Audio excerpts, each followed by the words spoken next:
Sur le plateau de la quotidienne de Crimes et Faits divers, Jean Dorido, bonjour. Bonjour Jean. Merci de nous avoir rejoints. Vous êtes psychologue et vous allez nous aider à comprendre le portrait de cet homme, ce fameux Tony Meillon. Parce que c'est vrai qu'on est dans l'horreur absolue avec cette jeune fille qui a été totalement découpée, cette jeune fille qui est retrouvée dans plusieurs endroits. On peut dire quelques mots sur son enfance peut-être pour commencer? L'enfance de Tony Meillon? Oui. Écoutez, manifestement, il a été rejeté par sa maman. En tout cas, c'est ce qu'il dit à travers son avocat. Il était très attaché à son père, qui était alcoolique, qui est mort d'un cancer de la gorge quand il était assez jeune. Et la maman a retrouvé un compagnon et avec qui le courant ne passait pas du tout. Donc, le jeune Tony Meillon a été placé en foyer. Foyer dans lequel, ma foi, il avait manifestement le rôle de souffre-douleur. Et ma foi, les années ont passé, vous l'avez rappelé, il a été condamné à de nombreuses reprises et ce crime sordide pour lequel il a été condamné peuvent laisser supposer qu'il a développé une personnalité de psychopathe en réalité. Oui, on parle beaucoup de consommation de drogue, d'alcool. En plus, dans sa jeunesse, il avait 3 frères et sœurs, dont un demi-frère né de l'inceste visiblement de sa mère, qui a été violée par son propre père alors qu'elle avait 15 ans. Enfin voilà, on est vraiment dans quelque chose d'assez terrible, un foyer qui peut être le terreau à un déséquilibre psychique. Oui, très certainement. C'est-à-dire qu'aujourd'hui, les savants, bien sûr, ne sont pas d'accord, cherchent encore à mieux comprendre l'origine de la psychopathie, qui est vraiment bien différenciée des malades psychotiques. C'est-à-dire que le psychopathe n'est pas fou au sens commun du terme. C'est quelqu'un, je dirais, qui est tout à fait lucide. Il n'a pas de problème avec la réalité. Simplement, c'est une personne qui, si vous voulez, n'a absolument aucune empathie pour ce que peuvent ressentir les autres et est dans, je dirais, une espèce de fantasme de toute puissance, une espèce de délire un peu mégalomaniaque, même si ça n'est pas un délire au sens pathologique du terme. Il est lucide et simplement pas du tout empathique. Alors, il a fait l'objet d'une quinzaine de condamnations pour viol, dont viol en réunion d'un co-détenu en 97, violence. Il a passé 14 années de prison, donc il était vraiment récidiviste. Et dans sa cellule de garde à vue, on l'a évoqué dans ce reportage, il fait une chanson sur ce qu'il a fait vivre à Laetitia. Alors, je ne peux pas tout vous lire parce qu'on est vraiment dans l'horreur absolue sur cette chanson, mais ce que je peux vous dire, c'est « Oh Laetitia, je ne me suis pas ennuyé. Oh là là, ton petit corps me vaut 30 ans de prison. Oh Laetitia, la gendarmerie n'a rien pu faire pour toi. » Et je vous passe le reste des horreurs, mais comment on peut en arriver à faire une chanson de cette horreur ?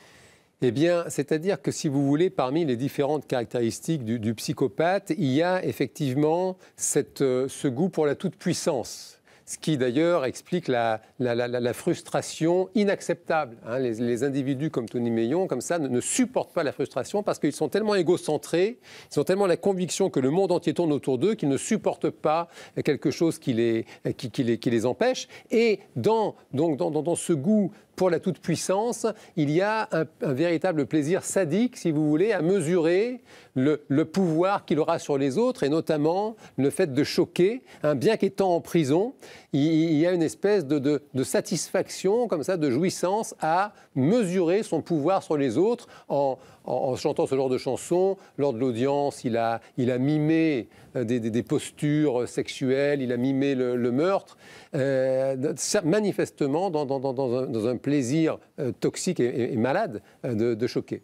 Pascal Neveu, psychanalyste, est-ce que ça veut dire qu'il ne se rend pas compte de l'horreur ou il joue avec cette horreur? Il en jouit surtout. C'est quelqu'un qui s'érige ses propres codes moraux. Il va jusqu'à remercier sa propre condamnation. Il a besoin de choquer, ça lui fait plaisir. C'est quelqu'un qui est dans son monde, qui n'est pas dans un délire, comme le disait Jean également, mais qui est quelqu'un d'un peu, alors qui pourrait nous paraître farfelu, qui est un monstre, bien évidemment, mais il n'en a pas conscience. Donc il est là et il prend plaisir à jouir de sa propre vie et dans l'atrocité la plus absolue, mais il n'a pas conscience de cette atrocité. En tout cas, il sait qu'il va nous choquer, et ça l'amuse énormément. Mais dans un instant, on va parler de l'aspect judiciaire avec vous, maître Roland Pérez, mais dans l'aspect psychologique, cet homme était libre, quand même. Et quand on décrit son comportement, on se dit, c'est impossible que, s'il a vu des experts, des psys, ils aient pensé qui pouvait être normal et qu'on pouvait le remettre en liberté. Il a quand même fait, je le disais, l'objet d'une quinzaine de condamnations, notamment pour viol en réunion d'un co-détenu en 97, violence. Il a passé 14 années de prison entre octobre 96 et février. c'est hallucinant. C'est toujours la même problématique, on en parle très souvent dans cette émission, c'est savoir à quel moment on peut remettre en liberté quelqu'un qui est potentiellement dangereux, mais quelqu'un qui peut également, à un moment donné, peut-être se réhabiliter psychiquement par un suivi psychologique, psychothérapeutique, etc.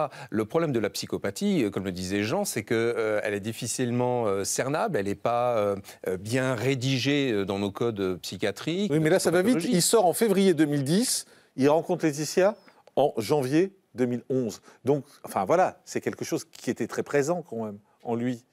Oui, malheureusement. Mais est-ce que c'est pas, alors je suis désolé, mais est-ce que c'est pas un échec aussi des psys, quoi, au fond? C'est un échec à la fois peut-être des psys, mais également du système judiciaire. Et je pense que Roland va répondre à cette question. Alors, sur le système judiciaire, parce que l'autre problème, enfin, on a le sentiment qu'on a accumulé finalement toutes les erreurs pour en arriver à un drame. Sur le système judiciaire, il aurait dû bénéficier d'un encadrement judiciaire, mais à cause du manque de moyens, ça n'a pas été fait. Oui, c'est ce qu'on appelle le suivi socio-judiciaire. Oui, mais on nous dit qu'il n'y a pas de moyens, c'est pas fait, et on en arrive là. Alors, est-ce qu'il y a eu un manque de moyens? Est-ce qu'il y a eu un refus de sa part aussi? Parce qu'on ne peut pas imposer ce qu'on appelle des soins thérapeutiques, des soins psychologiques. Officiellement, c'est un manque de moyens. Alors, c'est un manque de moyens parce que c'est un manque de suivi, c'est-à-dire un manque de contrôle. Le problème, c'est que nous sommes en France dans un système où la peine de mort n'existe pas. Donc, on a une peine de prison aujourd'hui qui est à perpétuité, ou une peine de prison avec des mesures, une peine de sûreté. C'est-à-dire qu'à un moment donné, qu'est-ce qu'on fait? Est-ce qu'on doit les enfermer à vie? Est-ce qu'on doit croire à la rédemption? Est-ce qu'on doit croire au fait que ces gens peuvent changer, à la fois en prison, à la fois peut-être par des mesures de prise en charge en prison psychologique? Donc, c'est toute la difficulté également de la justice. À partir du moment où il y a effectivement à la fois les moyens, il y a à la fois des sanctions, et puis à la fois il y a l'homme lui-même. Là, vous le dites, 2010-2011, quasiment un peu moins d'un an, il récidive. Est-ce que dans ce délai d'un an, il a été suivi? Est-ce qu'il a été vu? Et c'est vrai qu'il faut qu'aujourd'hui que la justice prenne vraiment la mesure des moyens à mettre en place pour suivre ces êtres qui sont extrêmement dangereux. D'ailleurs, l'avocat général, dans ses réquisitions, a pointé le caractère extrêmement dangereux de cet homme, et elle a demandé qu'à l'issue des 22 ans de mesures de sûreté, de peine de sûreté qui a été prononcée, elle a dit « vous ne le remettez pas dehors, vous le mettez dans un centre de rétention pour pouvoir évaluer psychologiquement la capacité de cet homme ». Mais il a fallu qu'il commette l'irréparable pour qu'on prenne la mesure finalement de la gravité de cet homme. Mais on imagine, Jean Dorido, finalement la colère des parents de cette jeune fille qui se disent, voilà, enfin, on n'a rien fait au fond pour la protéger. Le rôle de l'État, c'est aussi de nous protéger, nous, chaque individu, contre des monstres comme ça. Oui, je vous rejoins, Jean-Marc. De toute façon, la question avait suscité une vive polémique à l'époque, puisque le président Sarkozy, à l'époque, avait vraiment, ad hominem, je dirais, accusé la magistrature, ce qui avait soulevé un réflexe à l'échelle nationale. Hein. Les magistrats s'étaient mis en grève, ce qui était, je crois, vraiment très inédit. Maintenant, c'est vrai que cette affaire pose typiquement la question de la récidive. Et pour revenir à la psychologie, peut-être aussi la question de la formation psychologique des éducateurs, puisque typiquement, l'éducatrice qui suivait Tony Meillon en prison, avait évalué qu'il progressait. Et de fait, il était suivi, pendant qu'il était en prison, il était suivi par des psychologues, justement, et ça l'avait un peu remis, manifestement, dans un certain cadre. Et donc, elle avait elle-même appuyé dans son dossier pour qu'il soit libéré avec, bien sûr, un contrôle judiciaire. Et elle-même, par la suite, a constaté que son état s'était profondément dégradé, puisqu'il n'avait plus bénéficié de suivi parce qu'il n'avait pas fait le nécessaire, et pour cause, ça donnait l'atrocité qu'on connaît. Voilà, en même temps, la seule progression qu'on voit là, c'est une progression dans l'horreur. Finalement, dans son parcours, on rappelle qu'il a découpé cette jeune fille en plusieurs morceaux et qu'il les a répartis en 44 coups de couteau. Voilà, et qu'il a répartis dans des endroits différents. Donc voilà, c'est un sacré ratage quand même. Merci Jean Dorido, psychologue. Merci beaucoup d'avoir été en direct avec nous sur ce plateau. Souvenez-vous, le 18 mars 2015, Lucas Tronche disparaissait à Bagnols-sur-Cèze dans le Gard alors qu'il devait rejoindre son frère pour un cours de natation. Depuis maintenant 4 ans, l'adolescent de 16 ans reste introuvable. En fin de semaine dernière, une reconstitution était organisée pour y voir plus clair sur cette mystérieuse disparition. Et nous allons vous expliquer dans un instant ce qu'a donné cette nouvelle étape dans l'enquête. On se retrouve dans un instant en direct sur le plateau d'Énergie 12 pour notre droit de suite. À tout de suite.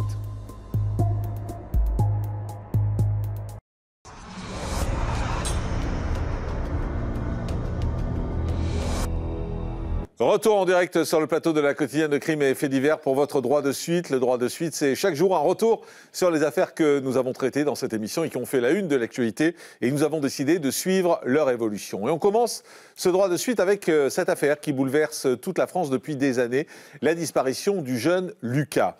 Le 18 mars 2015, il y a tout juste 4 ans, à Bagnols-sur-Cèze, dans le Gard, Lucas Tronche, 15 ans, disparaît alors qu'il devait rejoindre son grand frère à un cours de natation. Une enquête pour disparition inquiétante est ouverte dans la soirée et les recherches débutent pour retrouver Lucas. Sans succès. L'adolescent n'ayant pas le profil d'un fugueur, quelques jours plus tard, le parquet de Nîmes ouvre une information judiciaire pour enlèvement et séquestration. Mais les enquêteurs manquent cruellement d'éléments. Et depuis 4 ans, témoins hasardeux, fausses pistes et impasses se succèdent dans cette enquête compliquée. Les parents et les proches de Lucas continuent pourtant d'y croire. Et la semaine dernière a eu lieu une reconstitution et une vérification au domicile des parents. Depuis le début de l'affaire, toute la région se démène en effet pour retrouver Lucas et c'est la France entière qui s'émeut de cette disparition. Un immense élan de solidarité né au cœur de la ville. Moi personnellement, je l'ai rarement vu ça. Mais il y a eu des centaines de personnes qui sont venues, on veut aider, on veut retrouver Lucas. Il y a eu jusqu'à 500-600 personnes par jour qui cherchaient Lucas, quoi. Il y a des gens qu'on connaissait de vue au travail, mais avec qui on n'avait jamais parlé. Des gens qu'on ne connaissait pas du tout, qui sont venus. Il y a eu une mobilisation importante, c'est ça, c'était très touchant, quoi. Votre petit disparaît, on a tous, ça nous prend en tripes. On est, enfin, je veux pas parodier, mais on est Nathalie et Eric, quoi. Je veux dire, ça va nous chercher loin. Petit à petit, les murs de Bagnols-sur-Cèze s'habillent du visage de Lucas. C'est bizarre que ça arrive à nous, en fait. Pourquoi à nous? Surtout Lucas. On se demande Lucas. C'est vraiment la dernière personne auquel on penserait qu'il serait sur un avis de recherche un jour. Pendant ce temps, les policiers mènent l'enquête.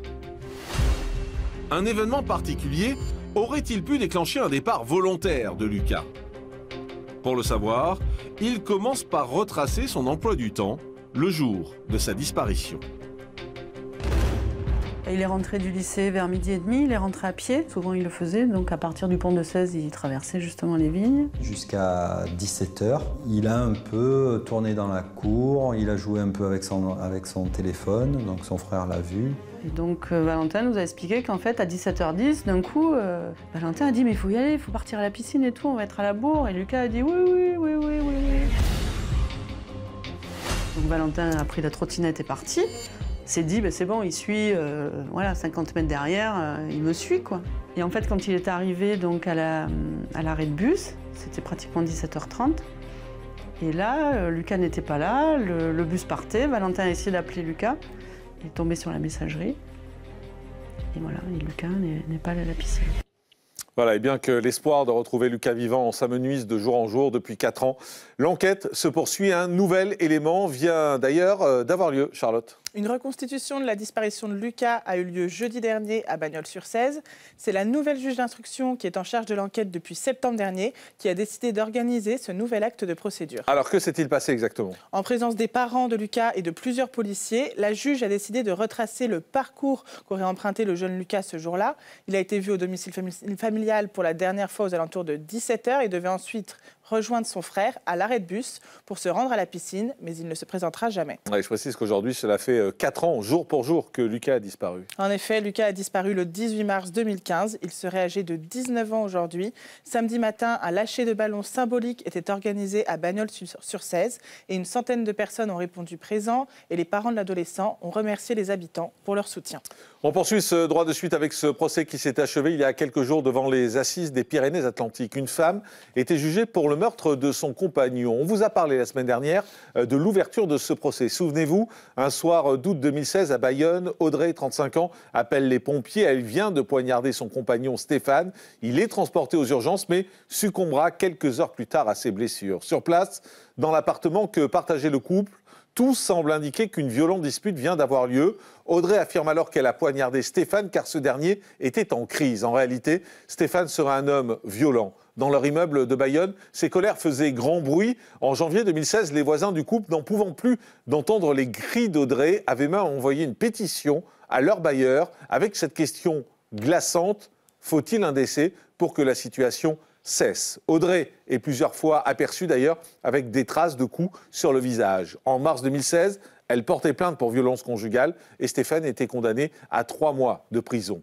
Quelques mois plus tard, de retour au domicile conjugal, il succombe donc sous les coups de sa compagne. Le procès d'Audrey pour le meurtre de Stéphane s'est ouvert la semaine dernière à Pau. Elle encourait 30 ans de réclusion pour ce meurtre. Comment se sont déroulées les audiences? Alors, l'ambiance était très particulière, évidemment. À la barre, l'accusée a reconnu son geste, mais elle a affirmé qu'elle ne voulait pas tuer son conjoint. Elle lui aurait seulement donné un coup de couteau pour le calmer, sans en mesurer les conséquences. Audrey a même clamé depuis le box des accusés que Stéphane était l'homme de sa vie. Mais pourtant, on le rappelle, l'homme était violent avec elle. La cour s'est effectivement longuement penchée sur la relation entre la victime et l'accusé. Ils étaient en couple depuis plusieurs années et les coups auraient commencé à pleuvoir en 2015 quand ils ont emménagé ensemble. Alors pour conclure, quel est le verdict qui a été retenu à son encontre? La légitime défense n'a pas été retenue. Les jurés ont reconnu Audrey coupable d'homicide volontaire. Elle a été condamnée à 10 ans de réclusion criminelle, assortie d'un suivi socio-judiciaire de 3 ans. Merci beaucoup Charlotte, on vous retrouve demain pour un nouveau Droit de suite. C'est la fin de cette quotidienne de Crimes et Faits divers. Merci de nous avoir suivis. Ce soir, 21h sur Énergie 12, n'oubliez pas, numéro inédit de votre magazine hebdomadaire Crime, un numéro spécial consacré aux prédateurs sexuels dans lequel nous reviendrons notamment sur la terrible affaire du violeur de la Sambre. Un homme qui a sévi durant plus de 30 ans et aurait fait une 40aine de victimes. C'est une enquête terrifiante et inédite à ne pas manquer ce soir à partir de 21h sur Énergie 12. Et nous, on se retrouve demain pour Crimes et Faits divers en direct à partir de 13h40 pour revenir sur de nouvelles histoires vraies. À demain et d'ici là, soyez prudents.